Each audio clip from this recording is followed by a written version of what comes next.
Welcome to Q&A Wire. We want to factor 9s squared plus 6s plus 1.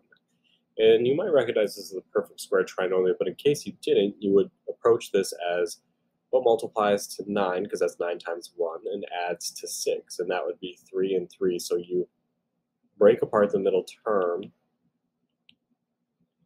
6s to 3s plus 3s. Then you can apply the grouping method. Then from the first group, you can greatest common factor 3s out, and you're left with 3s plus 1. In the second group, you can't factor out anything, so you have to pull out a 1, and you're left with 3s plus 1.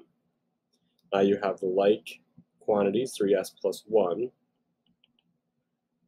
and then what you took out, another 3s plus 1. And so you can write this as the quantity 3s plus 1 squared.